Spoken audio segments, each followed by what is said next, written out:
આપણે વૈષ્ણવ નિત્ય સત્સંગ કરીએ છીએ. સત્સંગનો ક્રમ કેવો હોવો જોઈએ કે સૌથી પહેલા 84 અને 252 વૈષ્ણવની વાર્તા એનું વાંચન કરવું. પ્રત્યેક સંપ્રદાયમાં પ્રાય ભક્તોના ચરિત્ર પહેલા વંચાય છે. આ ભગવદીઓના ચરિત્ર એ આપણા માટે દીવાદાંડી સમાન છે. આ ભગવદીઓના ચરિત્રથી એ સત્સંગથી આપણે પોતાની જાતને ઓળખી શકીએ. આપણે ક્યાં ઉભા છીએ ને કઈ દિશામાં આગળ વધવાનું છે એ દિશા નિર્દેશન આ સત્સંગથી મળે છે. આ ભગવદીઓને ઠાકોરજી કઈ રીતે મળ્યા? ઘણામાંથી કેટલાયોને પ્રશ્ન થાય આપણામાંથી. 84 ને 252 વૈષ્ણવ સાથે ઠાકોરજી હસતા હતા, વાતો કરતા હતા, માખણ મિશ્રી માગી માગીને રોકતા હતા. આપણે પણ એમના જ વંશજો છીએ, આપણે પણ બ્રહ્મ સમાન લીધું છે, વૈષ્ણવ છીએ. આપણી સાથે પ્રભુ બોલતા કેમ નથી? પ્રભુ તો બોલવા માટે તત્પર છે. શ્રી મહાપ્રભુજીએ એ કોઈ મૂર્તિ આપણા માથે નથી પધરાવી આપી. એ તો હસતું, ખેલતું, બોલતું, ચાલતું પ્રગટ સ્વરૂપ છે. પ્રભુ તો આપણી સાથે વાતો કરવા તત્પર છે. આપણી પાસે સમય છે ખરા પ્રભુ સાથે વાત કરવાનો? ઘરેથી બહાર જઈએ ત્યારે ઘરના બધા સભ્યોને કહેતા જઈએ, ભાઈ આવજો, બાય બાય, જાઉં છું, સાંજે પાછા વહેલા મળશે. કોઈ દિવસ પ્રભુને વિનંતી કરીને ગયા કે પ્રભુ આપના કાર્ય માટે જાઉં છું ને આપની કૃપાથી સાંજે સન્મુખ થઈશ? બહાર જઈએ ત્યારે બધાની યાદ આપણને આવે. કંઈક સારી વસ્તુ જોઈએ તો આને આ ગમે છે, પત્નીને આ ગમે છે, દીકરાને આ ગમે છે, કંઈક લેતા આવીએ. ક્યારેક વિચાર થયો મારા પ્રભુ માટે કોઈ સુંદર ખીલોના લેતા જઈએ. બહારથી પાછા આવો, આવીને બધાને મળીએ, બરાબર આપણે આવી ગયા, પણ પ્રભુને આવીને ક્યારે ઘરમાં દંડવત કર્યા કે પ્રભુ આપની કૃપાથી સાજો સારો હું ઘરે પાછો આવી ગયો છું? ક્યારે મનની બે વાતો પ્રભુ સાથે કરવાનો આપણે સમય ફાળવ્યો છે ખરા?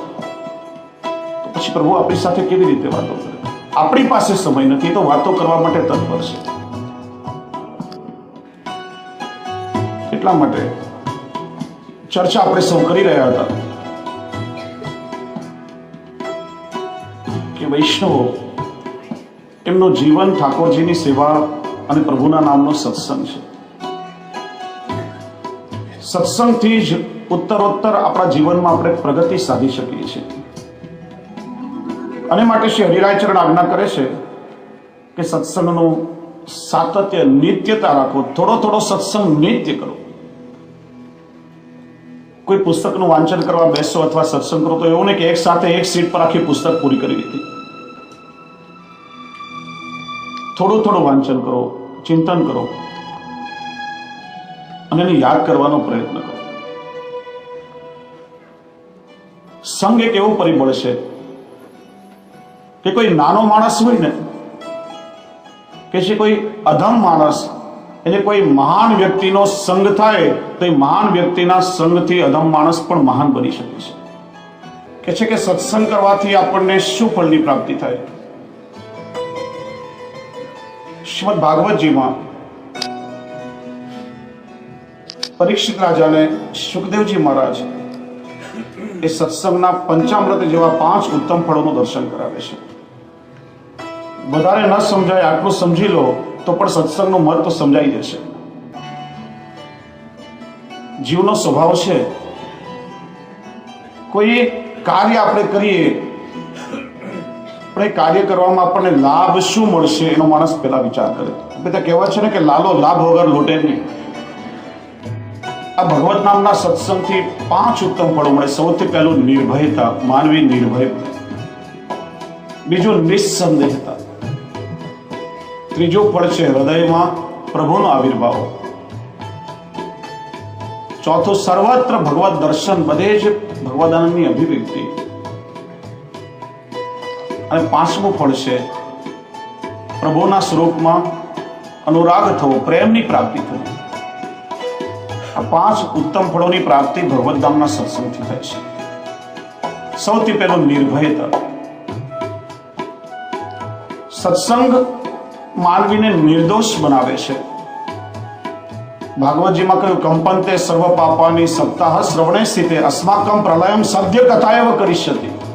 કોઈ પાપીમાં પાપી માણસ પણ સત્સંગ મંડપમાં જ્યારે પ્રવેશ કરતો હોય ત્યારે એની અંદર રહેલા પાપો પણ આમ થરથર ધ્રુજવા લાગે છે કે પ્રભુનો નામ ક્ષણ માત્રમાં અમારો નાશ કરી નાખશે.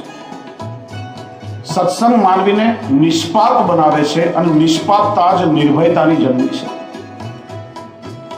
પાપી માણસ હંમેશા ભયભીત રહેતો હોય. કે છે ને, ચોર ભાગતો હોય અને પોતાના પગલામાં પોલીસની પદચાપ સંભળાય, પાછળ પોલીસ નથી પણ અંદર સંતાયેલો ચોર ચારે બાજુ એને પોલીસ બતાવે. અંગ્રેજીમાં જેને ગિલ્ટી કોન્શિયસ કહેવાય. પાપી માણસ હંમેશા ભયભીત રહેતો હોય, ક્યારે મરી જઈશ, ક્યારે મારું શું થશે. પણ જ્યારે એને સત્સંગ મળે, સત્સંગ અને નિષ્પાપ બનાવે અને પછી જગતમાં એને કોઈનો ભય રહેતો નથી. પ્રભુનો આશ્રય દ્રઢ થાય છે અને સતત પ્રભુની કૃપાનો અનુભવ થાય છે. સંત એકનાથ, એમની પાસે એકવાર એક ભક્ત આવ્યો, વિનંતી કરી કે મહારાજ, તમે આટલા નિષ્પાપ કેવી રીતે રહી શકો છો? અમે ગમે એટલો પ્રયત્ન કરીએ, જાણે અજાણે ભૂલે ચૂકે અમારાથી કોઈને કોઈ પાપ થઈ જાય છે, તમે આટલા નિષ્પાપ કેમ રહી શકો? ત્યારે સંત એકનાથે કહ્યું કે ચર્ચા આપણે પછી ક્યારે કરશું, આજે મારે તને એક અગત્યની વાત કરવી છે. આજથી 7 દિવસ પછી તારું મૃત્યુ થશે. મૃત્યુની આગાહી અને પણ એક આવા અધિકારી સંતના મોઢે સાંભળી પેલા માણસનું હૃદય ધ્રુજી ઉઠ્યું.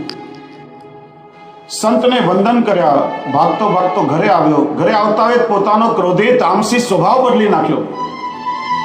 બધા સાથે પ્રેમથી વ્યવહાર કરવા લાગ્યો. લેણદારોનું દેવું ફટાફટ ચૂકવી દીધું અને દિવસ રાત પ્રભુ ભજનમાં લાગી ગયો. જોતામાં 7 દિવસ નીકળી ગયા. 8મો દિવસ આવ્યો. પેલો નાઈ ધોઈ પવિત્ર થઈને પાછો સંત પાસે આવ્યો, વંદન કર્યા, કહ્યું મહારાજ, તમે તો કહ્યું તો 7 દિવસમાં મરી જઈશ ને આજે 8મો દિવસ છે, હું જીવતો બેઠો છું. સંત કહે કે તું જીવે છે પ્રભુની કૃપા સમજ, પણ મને એક વાતનો જવાબ દે કે આ 7 દિવસમાં તે પાપ કેટલા કર્યા?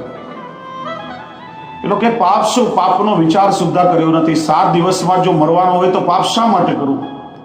ત્યારે સંતે પોતાની નિષ્પાપતાનું રહસ્ય સમજાવ્યું કે તને ખબર પડી કે 7 દિવસમાં મરી જવાનો છે તો બધું પાપ કર્મ છોડી દીધું. ત્યારે મને તો એક ક્ષણનો પણ ભરોસો નથી કે આગલી ક્ષણે મારું શું થવાનું છે, હું પાપ કેવી રીતે કરું? સત્સંગ આ ક્ષણ ભંગોર દેહ પ્રત્યે માણસને સજાગ કરે છે. બધા જાણે છે કે આવનારો સમય આપણા હાથમાં નથી.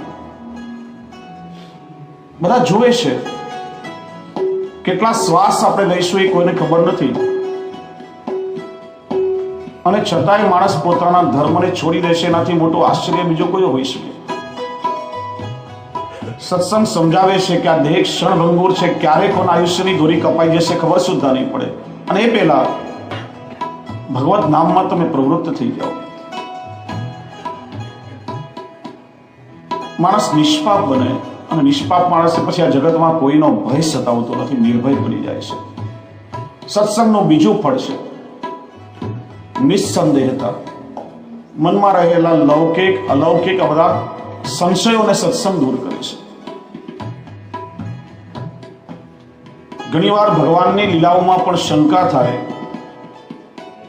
7 વર્ષનું બાળક આટલો મોટો ગોવર્ધન પર્વત ઉપાડી શકે ખરા? અહિલ્યામાંથી પથ્થર ને પથ્થરમાંથી પાછી અહિલ્યા, બધું થઈ શકે ખરા? સંભવ છે? આપણે ભૂલી જઈએ છીએ કોઈ સામાન્ય માનવીની કથા નથી. એ તો કર્તુમ અકર્તુમ અન્યથા કર્તુમ એવા સર્વસમર્થ પ્રભુની લીલાઓ છે. જે અનંત કોટી બ્રહ્માંડનો ભાર ધરે એને ગોવર્ધન ધારણ કરવામાં શું વાંધો છે? એમાં કઈ અતિશયોક્તિ નથી, તો અલ્પોક્તિ કહેવાય. કોઈ કરોડપતિ માણસ હોય, એના ખિસ્સામાં 50 પાઉન્ડની નોટ છે તો કેવું કઈ બહુ અતિશયોક્તિ નથી. એના માટે તો બહુ સામાન્ય વસ્તુ છે, અલ્પોક્તિ કહેવાય. પ્રભુ માટે કોઈ વસ્તુ અશક્ય નથી. પણ પ્રભુની લીલાઓનું જ્ઞાન નથી એટલા માટે જીવને શંકા થાય છે.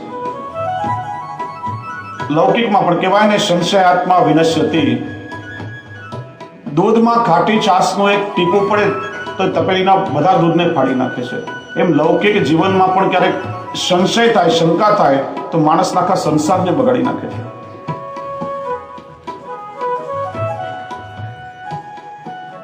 રામાયણનો પ્રસંગ છે. મેઘનાદે રામ લક્ષ્મણને નાગ પાસથી બાંધ્યા ત્યારે એમાંથી છોડાવવાનું કાર્ય ગરુડજીને સોંપાયું. જો ગરુડજી ભગવાનનું વાહન છે, સતત પ્રભુનું સાનિધ્ય છે, પણ સત્સંગ નથી, પ્રભુની લીલાઓનો અનુભવ નથી. સર્પને વીણતા હતા, વનમાં શંકા થઈ કે ભગવાન મોટા કે જે ભગવાનને અમારી જરૂર પડે અમે મોટા?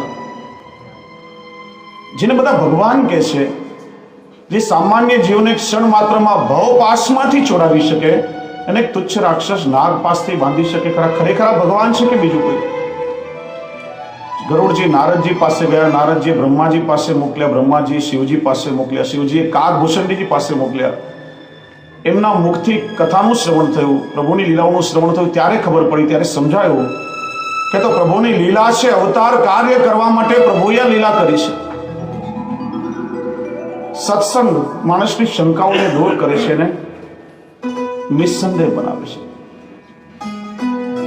સત્સંગનું ત્રીજું ફળ છે હૃદયમાં હરિનો પ્રવેશ, પ્રભુનો આવિર્ભાવ. ચર્ચા થઈ હતી કે સત્સંગ અંતરને સાફ કરવાની સાવરણી છે. અંતઃકરણ વિશુદ્ધ બને, નિર્મળ બને, ત્યારે જ પ્રભુ આપણા હૃદયમાં બિરાજીને પોતાની સર્વ લીલાઓનો અનુભવ હૃદયથી આપણને કરાવે છે. કહે છે ને કે ભગવાન મંદિર કરતા પણ ભક્તના હૃદયમાં વધારે પ્રસન્નતાથી બિરાજે છે. એનું કારણ કે ઘણી વખત મંદિરમાં માણસોનું ચાલતું હોય છે, પણ માણસના હૃદયમાં તો ખાલી ભગવાનનું જ ચાલે છે, ત્યાં બીજા કોઈનું ચાલતું નથી. અને એટલા માટે ભક્તના હૃદયમાં પ્રભુ વધારે પ્રસન્નતાથી બિરાજે છે. સુરદાસજીના જીવનનો પ્રસંગ છે. શયનના કીર્તનો કરી ગિરિરાજજી પરથી નીચે ઉતરી રહ્યા હતા. રસ્તામાં એક ઊંડો ખાડો આવ્યો, એમાં સુરદાસજીનો પગ પડવા જઈ રહ્યો. ત્યાં શ્રીજી બાબા પધાર્યા અને સુરદાસજીની લાકડી પકડી લીધી, એમના પ્રાણોની રક્ષા કરી. સુરદાસજીએ વિચાર્યું કે રાત્રિના સમયમાં નિર્જન સ્થાનમાં કોણે મને બચાવ્યો હશે? કોઈ મનુષ્યનું બાળક આવી શકે નહીં, નક્કી અમારા શ્રીજી બાબા હોવા જોઈએ. લાવને પ્રભુનો હસ્ત પકડી લઉં, પ્રભુના સ્પર્શનો સુખ લઉં, એમ વિચારી લાકડીના ટેકે ટેકે પોતાનો હાથ સરકાવતા સરકાવતા શ્રીજી બાબાનો શ્રીહસ્ત પકડવા જાય, ત્યાં પ્રભુ ઠેકડો મારીને દૂર ઠાડા રહ્યા અને મલક મલક હાસ્ય કરવા લાગ્યા. ત્યારે સુરદાસજીએ બે પંક્તિનો એક બહુ સુંદર પદ ગાયું, કાળજામાં કોતરવા જેવા શબ્દો છે. सूरदास जी कहे कि बाहें छुड़ा के जात हो निर्बल जान के मोहे, हृदय छोड़ जो जा सको तो मरद बखानी करे. प्रभु મને નિર્બળ સમજી મારો હાથ છોડાવીને ભાગો છો, પણ હૃદય છોડીને જાઓ તો કહું મરદના દીકરા છો. આ અંતરમાં બિરાજી રહ્યો છે ને અહીંથી જ લીલાઓનો અનુભવ થાય છે. આ હૃદય છોડીને આપ ક્યાં જઈ શકવાના છો? સત્સંગ એવું અંતર નિર્મળ કરે છે કે પછી અંતર્યામી પ્રભુ હૃદયમાં બિરાજીને નિત્ય લીલાઓનો અનુભવ કરાવે છે. આ સત્સંગનું પરિણામ છે. સત્સંગનું ચોથું ફળ છે સર્વત્ર ભગવત દર્શન. સત્સંગ આપણને એક દ્રષ્ટિ આપે છે. જીવ અને જગદીશ તરફ જોવાની આખી દ્રષ્ટિમાં પરિવર્તન આવે છે. સર્વત્ર ભગવદાનંદની અભિવ્યક્તિ થાય છે. બધી જ વસ્તુમાં પછી કેવલ પ્રભુની લીલાઓનો અનુભવ થાય છે. આપણી દોષ બુદ્ધિ દૂર થઈ જાય છે. માટે મુંબઈમાં એક કાર્યક્રમ કથામાં સંતની પધરામણીથી મને એક બહુ સુંદર વાત કહી, મને બહુ ગમી, ઘણી વાર એનું સ્મરણ કરું. એમણે કહ્યું કે અમદાવાદમાં મારી કથા થતી હતી અને એક પોલીસ વાળા ભાઈ દરરોજ કથા સાંભળવા માટે આવે કે મેં એમને પૂછ્યું કે તમારા અમદાવાદમાં હુલ્લડો બહુ થાય, દંગા ફસાદ બહુ થાય છે, તમે એને કાબુમાં કેવી રીતે કરો? કે મારા બહુ સેલો વિસ્તાર છે ને 3 દરવાજા, ત્યાં અમે કર્ફ્યુ લગાડી દઈએ, પછી બધા હુલ્લડો કાબુમાં આવી જાય. એમણે કહ્યું આપણી પાસે પણ 3 દરવાજા છે, આંખ, કાન અને મોઢું. ત્યાં ભગવત નામનો કર્ફ્યુ લગાડી દઈએ તો હૃદયના બધા હુલ્લડો શાંત થઈ જાય. સત્સંગ આંખને પવિત્ર બનાવે, એવી દ્રષ્ટિ આપે. ભગવત નામ શ્રવણ કરીએ તો કાન પવિત્ર બને. જે કાન ભગવદ નામનું ગુણગાન છોડી અને લૌકિક વિષયોનું શ્રવણ કરે તો એના કાનમાં વિષયના વિષ દરરોજ વાસ કરતા હોય. એના કાન કે છે સાપના રાફડા જેવા છે. जिन हरि कथा सुनी नहीं काना, श्रवण रंध्र अहि भवन સમાન. અને જે જીવ પ્રભુના ગુણગાન છોડીને લૌકિક વિષયની વાતો કે જો નહીં રટે રામ ગુણગાના, સો જી દાદુડજી સમાના, એ દેડકાની જીવ જેવું છે. ભાગવતજી પણ આ જ વાતનું પ્રતિપાદન કરે છે. દ્રષ્ટિ જો બદલાય તો પ્રત્યેક ક્રિયાઓમાં અલૌકિકતાનો અનુભવ થાય. સામાન્ય લૌકિક ક્રિયાઓમાં પણ આપણો ભાવ અલૌકિક થાય છે, અને એવી દ્રષ્ટિ આપણને સત્સંગ આપે છે. જો ભારતમાં, ઇંગ્લેન્ડમાં ક્રિકેટ એ સૌથી લોકપ્રિય રમત છે. હમણાં તો ભારતમાં પેલી આઈપીએલ બહુ જોરશોરથી રમાય છે. આઈપીએલ એટલે શું, કોઈ કહેશો? ઇન્ડિયન પ્રીમિયર લીગ નહીં, આઈપીએલ એટલે ઈશ્વર પ્રત્યે લાગણી. સામાન્ય રમતના રૂપમાં આપણે રમતા હોઈએ છીએ. થોડી દ્રષ્ટિ બદલીને જુઓ તો એ સામાન્ય રમતમાં પણ તમારા જીવનનો અધ્યાત્મ તમને મળશે, જીવનના પ્રસંગો મળશે. ક્રિકેટમાં બે બેટ્સમેનો બેટિંગ કરતા હોય, એક બોલર દડો ફેંકતો હોય,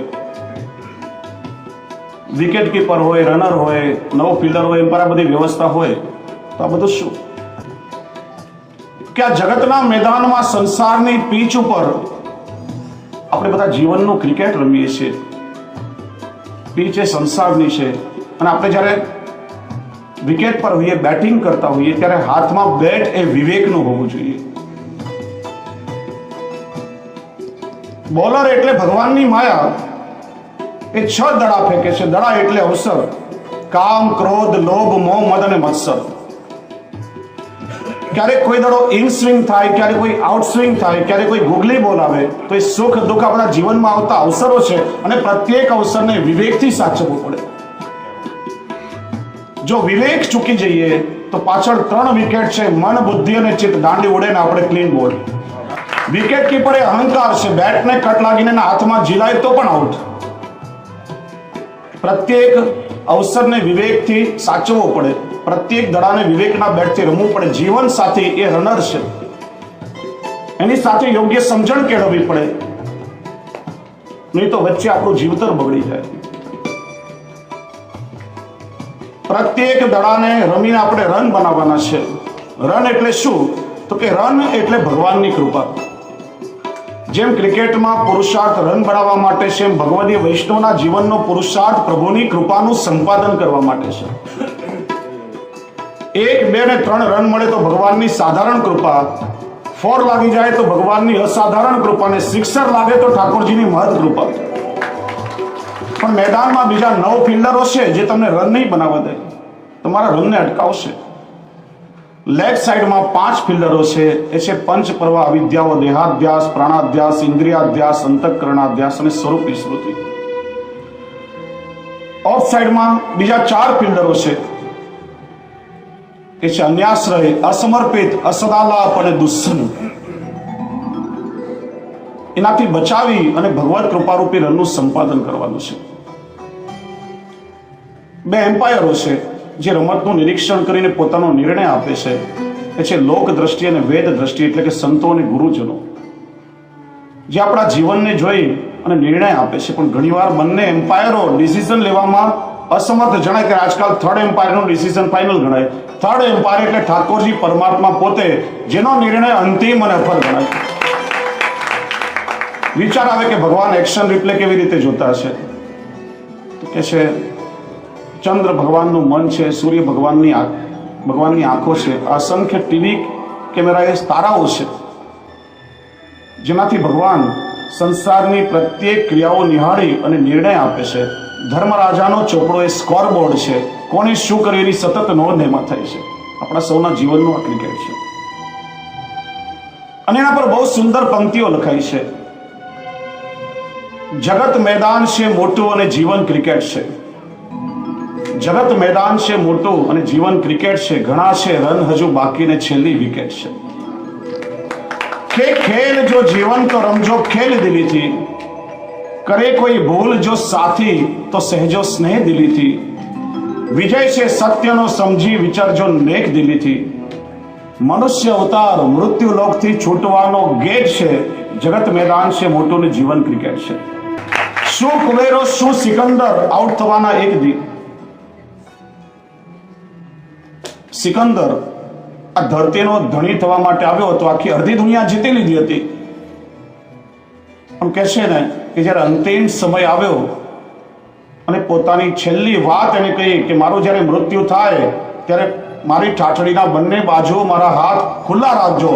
late the world know that Sikandar dead with empty hands. આખા વિશ્વને જાણ થવા દો કે ધરતીનો ધણી થવા માટે નીકળેલો સિકંદર પર ખાલી હાથે દુનિયા છોડી દે.